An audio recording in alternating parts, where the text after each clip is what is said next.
Ni-reveal ng kapamilya actor at singer na si Inigo Pascual sa publiko kung hanggang saan ba talaga umabot ang espesyal na pagtitinginan nila ni Maris Racal.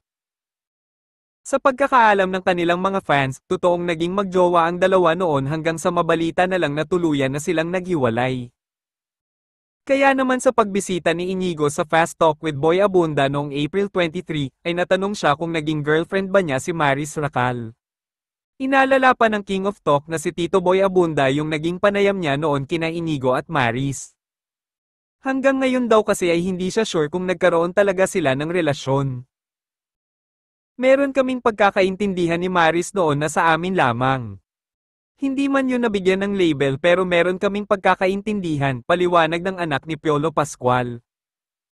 Sundot na question ni Tito Boy kay Inigo kung good friends ba sila ni Maris ngayon.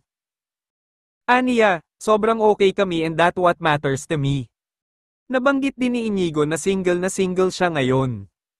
Ang kanyang mga magulang at lolo raw ang nagmamay-ari ngayon ng kanyang puso. Say pa ng binata, sa ngayon daw ay hindi rin siya naghahanap ng karelasyon. Aniya, I feel I'm going through my quarter life crisis early I guess.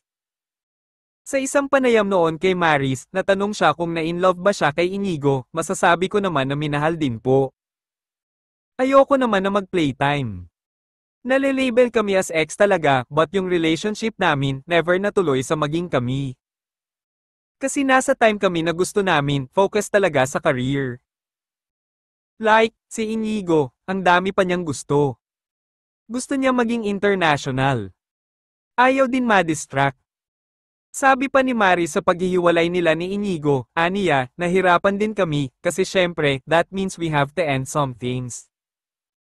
Okay lang yon, kasi as long as okay naman kami sa work, friends kami, tanggapin na lang.